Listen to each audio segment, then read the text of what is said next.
Hello बच्चों, नमस्कार। आप सभी बच्चों का देव क्लासेस में स्वागत है। आज हम आपको बताएंगे क्लास 12th की केमिस्ट्री के बारे में। क्लास 12th की केमिस्ट्री आज हम 5वें लेसन बताने जा रहे हैं। 5वें लेसन का नाम है पृष्ठ रसायन। और जो सारा सिलेबस है सारा हमारा एनसीईआरटी पैटर्न बेस पर होता है। अगर किसी भी बच्चे को नोट्स चाहिए तो इस नंबर पर संपर्क कर सकते हैं। ऊपर लिखा हुआ है 8076317021 9919425442। इन दोनों नंबरों में से किसी भी नंबर में संपर्क कर सकते हैं। और हमारे यहाँ यूट्यूब में देव क्लासेस स्पेशल में 9 से लेकर के 12 तक की निःशुल्क क्लासेस सभी सब्जेक्ट की उपलब्ध है। चलिए देखते हैं। अगर अभी तक आपने वीडियो सब्सक्राइब नहीं किया है तो कर दीजिए और लाइक करिए। ज्यादा से ज्यादा अपने दोस्तों को शेयर करिए ताकि सभी बच्चे इस वीडियो का लाभ उठा सकें। चलिए देखते हैं क्या है। 5वें लेसन का ये दूसरा पार्ट है। पहला पार्ट हमने एक वीडियो के माध्यम से बता दिया है उसके अधिशोषण अवशोषण के बारे में। यहाँ पे हम उत्प्रेरण के बारे में बताएंगे। पहली हेडिंग है उत्प्रेरक वर्धक। उत्प्रेरक वर्धक क्या है? वे पदार्थ जो स्वतः उत्प्रेरक की तरह कार्य नहीं करते। क्या है? वे पदार्थ जो स्वतः उत्प्रेरक की तरह कार्य नहीं करते किंतु उत्प्रेरक की सक्रियता बढ़ा देते हैं। क्या करते हैं? उत्प्रेरक की सक्रियता को बढ़ा देते हैं तो उत्प्रेरक वर्धक कहलाते हैं। जैसे हैबर विधि से अमोनिया बनाने में, ये हैबर विधि से अमोनिया आपने कक्षा 10 में पढ़ी होगी थी। हैबर विधि से अमोनिया बनाने में या फिर लोहा यानी आयरन लोहा मिलाने पर क्रिया की तीव्रता बढ़ जाती है। लोहा मिलाने पर क्या होती है? क्रिया की तीव्रता बढ़ जाती है और मॉलिब्डेनम मिलाने से और अधिक तेज हो जाती है। जब हम लोहा मिलाते हैं तो क्रिया की तीव्रता बढ़ जाती है, लेकिन जब हम मॉलिब्डेनम मिलाते हैं तो और अधिक तेज हो जाती है। यहाँ मॉलिब्डेनम क्या करता है? उत्प्रेरक वर्धक का कार्य करता है। N2+3H2 या फिर क्या है? उत्प्रेरक और मॉलिब्डेनम है वर्धक। तो क्या बनेगा? 2NH3 अमोनिया का निर्माण होगा। दूसरा नंबर है इसी का उदाहरण।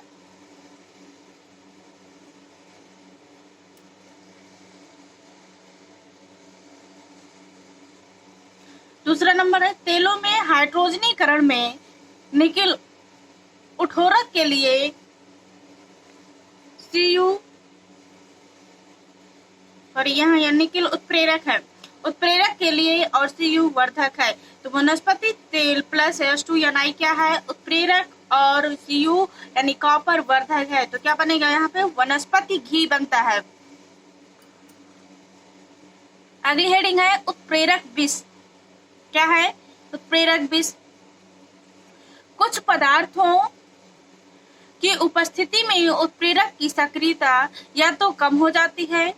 कुछ पदार्थों की, बाकी सभी पदार्थों की नहीं, कुछ पदार्थों की, ध्यान से यहाँ देखना है। कुछ पदार्थों की उपस्थिति में उत्प्रेरक की सक्रियता या तो कम हो जाती है अथवा पूर्ण रूप से नष्ट हो जाती है। ऐसे पदार्थ क्या कहलाते हैं? उत्प्रेरक विष कहलाते हैं। जैसे हैबर विधि द्वारा अमोनिया के निर्माण में कोबाल्ट H2S यानी हाइड्रोजन सल्फाइड लोहा उत्प्रेरक के लिए विष का कार्य करते हैं। और हाइड्रोजन गैस और ऑक्सीजन गैस से जल का बनाना प्लेटिनम से उत्प्रेरित होता है। तो कोबाल्ट प्लेटिनम की उत्प्रेरण क्षमता को नष्ट करता है। किसकी? प्लेटिनम की उत्प्रेरण यानी Pt की उत्प्रेरण क्षमता नष्ट कर देती है। अगली हेडिंग है उत्प्रेरकों के गुण अथवा लक्षण। पहली हेडिंग है सूक्ष्म मात्रा। उत्प्रेरक की बहुत कम मात्रा क्रियाशीलता को प्रभावित करती है। क्या है यहाँ पे? सूक्ष्म मात्रा में उत्प्रेरक की बहुत कम मात्रा क्रियाशीलता को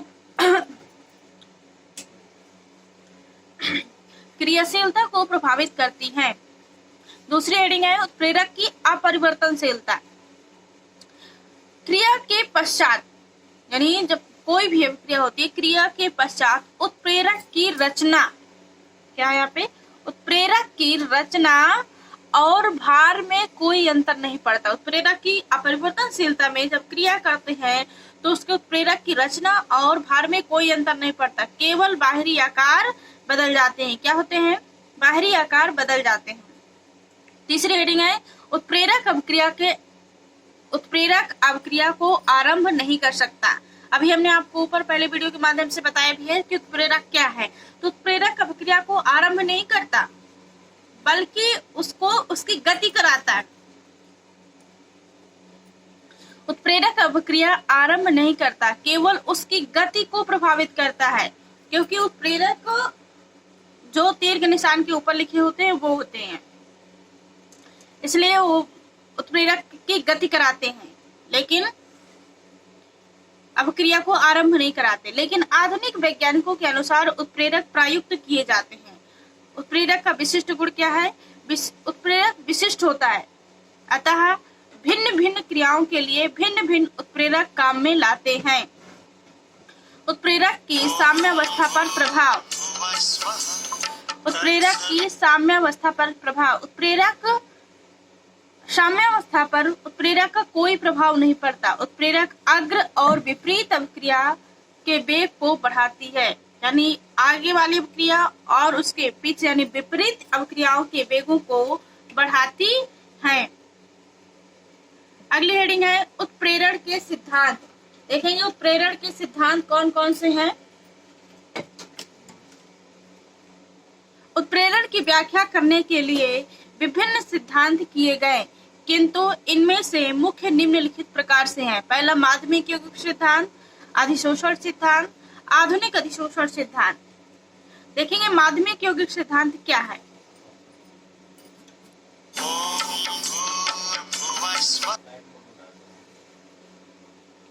इस सिद्धांत का प्रतिपादन क्लेमेंट तथा डेसार्म ने 1806 में किया था। किसने किया था? क्लेमेंट तथा डेसार्म ने 1806 में किया था। इस सिद्धांत के अनुसार अभिकारक अणुओं के साथ, इस सिद्धांत माध्यमिक सिद्धांत के अनुसार ध्यान से देखना है यहाँ पे, अभिकारक अणुओं के साथ क्रिया करके उत्प्रेरक एक अस्थायी मध्यस्थ यौगिक बनाते हैं। कौन सा?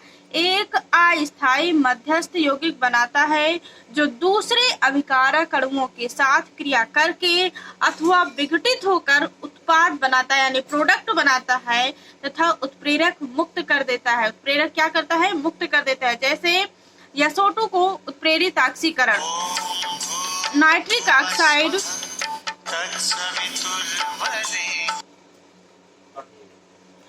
नाइट्रिक ऑक्साइड की उपस्थिति में ही SO2 वायु की ऑक्सीजन से क्रिया करके SO3 बनाती हैं। 2SO2 प्लस O2 यानी मंद धीमी गति से, तो 2SO3 फिर 2SO2 प्लस O2 यनो उत्प्रेरक का कार्य करता है, तब तीव्र गति से, तब सल्फर ट्राइऑक्साइड बनता है। दूसरी है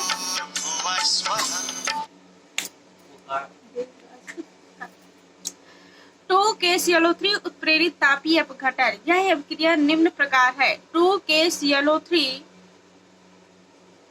MnO2 की उपस्थिति में करते हैं तो 2KCl प्लस 3O2 प्राप्त होता है। इस अभिक्रिया की क्रियाविधि निम्न प्रकार है, ये नीचे दी हुई है। 2KClO3 प्लस 2MnO2 यानी मैग्नीशियम ऑक्साइड से प्रथम मध्यवर्ती बनाते हैं। क्या? 2MnO2। दूसरा है 2KMnO4, जब अभिक्रिया कराते हैं तो द्वितीय मध्यवर्ती प्राप्त होता है। क्या? K2MnO4 plus MnO2 plus O2। इसकी पूर्ण अभिक्रिया ये नीचे दी हुई है। K2MnO4 plus Cl2, 2KCl plus MnO2 plus O2 का निर्माण होता है। ये पूर्ण अभिक्रिया है। अब देखेंगे माध्यमिक यौगिक सिद्धांत की विशेषताएं क्या है। माध्यमिक यौगिक सिद्धांत की विशेषताएं क्या क्या है? यह समांगी एवं विषमांगी उत्प्रेरण की क्रियाविधि को स्पष्ट करता है। यह समांगी एवं विषमांगी उत्प्रेरण की क्रियाविधि को स्पष्ट करता है। कुछ उत्प्रेरण अभिक्रियाओं में अभिक्रिया की दर उत्प्रेरक की सांद्रता के समानुपाती होती है। अभिक्रिया की दर उत्प्रेरक की सांद्रता के समानुपाती होती है, जिसे इस सिद्धांत को स्पष्ट किया जा सकता है। इस सिद्धांत उत्प्रेरक की विशिष्टता को स्पष्ट करता है। यह सिद्धांत इस तथ्य की व्याख्या करता है कि अभिक्रिया से उत्प्रेरक रासायनिक रूप से अपरिवर्तित क्यों रहता है। इस तथ्य की व्याख्या करता है। ये उत्प्रेरक की सूक्ष्म मात्रा की आवश्यकता की व्याख्या इस सिद्धांत से स्पष्ट की जा सकती है। माध्यमिक यौगिक सिद्धांत की कमियां क्या है? कमियां ये कि ये क्या क्या नहीं कर सकता। कमियों का मतलब आता है इसके अंदर क्या कमियां हैं, ये क्या चीज नहीं कर सकता। देखेंगे अनेक उत्प्रेरित अभिक्रियाओं में माध्यमिक यौगिक बनने के प्रमाण न मिलने के कारण उनकी व्याख्या नहीं की जा सकी। यह सिद्धांत उत्प्रेरक वर्धक या उत्प्रेरक विष की व्याख्या नहीं करता है और यह सिद्धांत इस तथ्य की व्याख्या भी नहीं करता कि कोलाइडी अथवा चूड़ अवस्था में उत्प्रेरक की सक्रियता अधिक क्यों होती है। इस तथ्य की भी व्याख्या ये नहीं करता है। दूसरा है अधिशोषण या संपर्कता सिद्धांत। सॉरी, ये 3-4 लाइन थोड़ा सा गलत है, ये कटा हुआ है। इसके बाद ये नीचे यहाँ से इस सिद्धांत के अनुसार उत्प्रेरक की तरह है। इस सिद्धांत के अनुसार उत्प्रेरक की सतह पर अभिकारक अणुओं का सांद्रण बढ़ जाता है। क्या होता है? अभिकारक अणुओं का सांद्रण बढ़ जाता है। चूंकि ठोस उत्प्रेरक की सतह पर मुक्त संयोजकताएं होती हैं, अतः इसका अभिकारक अणुओं के अस्थायी संयोग से उनके आकार में तनाव आ जाता है, जिससे अभिकारक अणुओं की क्रियाशीलता बढ़ जाती है और रासायनिक संयोग परिणामी पदार्थ देते हैं। अंत में परिणामी पदार्थ के अणु की सतह से अलग हो जाती है, जिससे उनके स्थान पर फिर से अभिकारक आ जाते हैं, जिससे उनके स्थान पर क्या होते हैं? फिर अभिकारक अणु अधिशोषित हो जाते हैं। इस प्रकार से यह क्रम बराबर लगातार चलता रहता है। अधिशोषण सिद्धांत में ठोस गैस उत्प्रेरण क्रियाविधि में ठोस उत्प्रेरकों की उपस्थिति में विषमांगी उत्प्रेरण की व्याख्या करने के लिए इस सिद्धांत का प्रतिपादन किसने किया था? फैराडे ने किया था। फैराडे ने 1833 ईस्वी में किया था। कब किया था? 1833 ईस्वी में। इसे संपर्कता का सिद्धांत भी कहा जाता है। अगला है आधुनिक अधिशोषण सिद्धांत, तीसरा नंबर। इस सिद्धांत के माध्यमिक यौगिक सिद्धांत व अधिशोषण सिद्धांत, इस सिद्धांत में जो माध्यमिक यौगिक सिद्धांत है और दूसरा अधिशोषण सिद्धांत, दोनों को समावेशित किया गया है, यानी दोनों सिद्धांतों को समावेशित किया गया है। इस सिद्धांत के अनुसार उत्प्रेरक अभिकारकों के साथ अभिक्रिया से बनने वाली अधिशोषित माध्यमिक यौगिक के लिए पृष्ठ सतह प्रदान करता है। माना दो अभिकारकों A व B के बीच एक अभिक्रिया उत्प्रेरक X की उपस्थिति में हो रही हो, तब क्या होगा? A प्लस B, यानी ऊपर उत्प्रेरक, अभी हमने बताया तीर के निशान के ऊपर जो होता है वो उत्प्रेरक का कार्य करता है। फिर ये इधर जो बनेगा ये प्रोडक्ट यानी उत्पाद का निर्माण होता है। A प्लस B जब यहाँ करेंगे तो AB यानी उत्पाद होगा, वो जो भी प्राप्त होगा। अगली हेडिंग है सक्रिय केंद्र। उत्प्रेरक की सतह पर उत्प्रेरण क्षमता एक समान होती है। उत्प्रेरक की सतह पर उत्प्रेरण क्षमता एक समान नहीं होती। वे बिंदु जहां उत्प्रेरण क्षमता अत्यधिक होती है सक्रिय केंद्र कहलाते हैं। जहां पर उत्प्रेरण क्षमता क्या होती है? अत्यधिक होती है, वह सक्रिय केंद्र कहलाते हैं। ये केंद्र सामान्यतः कोनों, उठाव, गहराई या परिसीमाओं या पृष्ठ के छोटे छोटे क्रिस्टलों की अपूर्णताओं पर स्थित होते हैं। अगली हेडिंग है अम्ल क्षार उत्प्रेरण। क्या है? अम्ल क्षार उत्प्रेरण। वे समांगी उत्प्रेरण अभिक्रियाएं जो अम्लों अथवा क्षारों के द्वारा उत्प्रेरित होती हैं। वे समांगी उत्प्रेरण अभिक्रियाएं जो अम्ल क्षार उत्प्रेरण है, तो किसके द्वारा होंगी? यहाँ पे सीधी सीधी परिभाषा है। वे समांगी उत्प्रेरण अभिक्रियाएं जो अम्लों अथवा क्षारों के द्वारा उत्प्रेरित होती हैं, वह अम्ल क्षार अभिक्रियाएं कहलाती हैं। या उत्प्रेरण अम्ल क्षार द्वारा उत्प्रेरित अभिक्रिया में अम्ल के आयनन से मुक्त होने वाला प्रोटॉन H+ अभिकारक के साथ क्रिया कर एक माध्यमिक यौगिक बनाता है, जो उपस्थिति क्षार को प्रोटॉन देकर उत्पाद बनाता है। अम्ल क्षार अभिक्रियाएं ऑक्सीकरण अवकरण अभिक्रियाओं की तरह एक दूसरे के पूरक है, यानी ऑक्सीकरण या अपचयन वही है, एक दूसरे के पूरक होते हैं। उदाहरण जैसे ये एस्टर का जल अपघटन, एस्टरों का जल अपघटन अम्लों द्वारा उत्प्रेरित होता है। जहाँ ये अभिक्रिया में R लिखा है, R की जगह होता है कोई भी आप सूत्र लिख सकते हैं। दूसरी हेडिंग है ये सुक्रोज का प्रतिलोमन। सुक्रोज का प्रतिलोमन है, देखेंगे C12H22O11 + H2O जब कराएंगे तो ग्लूकोज और फ्रुक्टोज बनता है। C6H12O6 दोनों ग्लूकोज और फ्रुक्टोज का निर्माण होता है। अब देखेंगे एंजाइम उत्प्रेरण तथा जीव रासायनिक उत्प्रेरण। एंजाइम उत्प्रेरण को ही जीव रासायनिक उत्प्रेरण कहते हैं। अगर पूछ ले जीव रासायनिक उत्प्रेरण क्या है, तो जो एंजाइम उत्प्रेरण है वही इसकी भी परिभाषा होगी, यानी कि भूल जाओ जीव रासायनिक अलग है।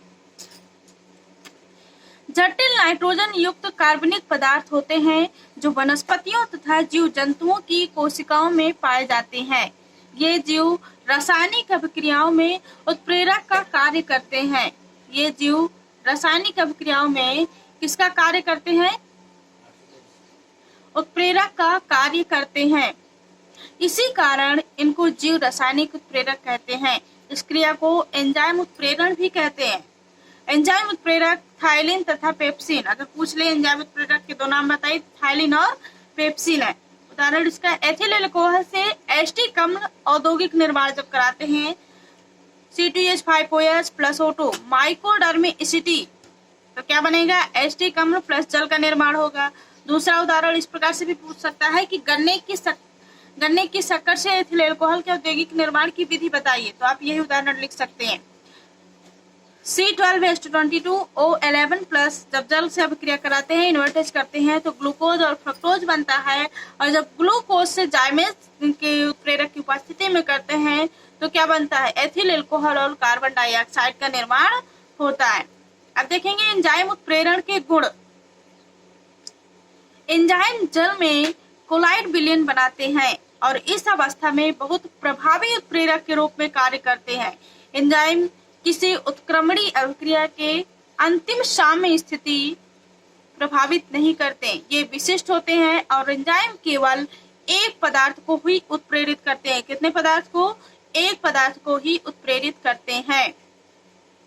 इनकी क्रिया के लिए अनुकूलतम 25 डिग्री सेल्सियस से 35 डिग्री सेल्सियस ताप होता है और एंजाइम विभिन्न जैविक अभिक्रियाओं को उत्प्रेरित करता है। प्रत्येक एंजाइम की सक्रियता एक निश्चित पीएच पर सार्वत्रिक होती है। अल्ट्रावायलेट किरणें यानी पराबैंगनी किरणें प्रभाव से एंजाइम को नष्ट हो जाती हैं, इन किरणों से नष्ट हो जाती हैं। एंजाइम उत्प्रेरण की क्रियाविधि देखेंगे। एंजाइम की प्रकृति प्रोटीनीय होती है, जिनमें पॉलीपेप्टाइड श्रृंखलाएं क्या होती हैं? पॉलीपेप्टाइड श्रृंखलाएं कुंडलित अवस्था में रहती हैं। विलयन में ये श्रृंखलाएं कोलाइडी विलयन बनाती हैं। कौन सा विलयन बनाती हैं? कोलाइडी विलयन। एंजाइम के कोलाइडी कणों के पृष्ठ पर निश्चित आकृति के सक्रिय केंद्र होते हैं, जिनमें उचित आकृति के अणु फिट हो जाते हैं। जैसे ताले में कुंजी फिट हो जाती है, उसी प्रकार पहले एंजाइम ई अभिकारक अणु यस के साथ सक्रिय संकर यस बनाता है। अंत में प्रोडक्ट यानी उत्पाद पी तथा एंजाइम ई में पृथक हो जाता है। माइकल और मेंटेन ने इसके लिए निम्न अभिक्रिया दी है। ये है E+S, ES है PE। E का मतलब एंजाइम, S का मतलब सबस्ट्रेट, ES एंजाइम सबस्ट्रेट यानी संकर संक्रमित संकर, P का मतलब प्रोडक्ट प्लस E यानी एंजाइम।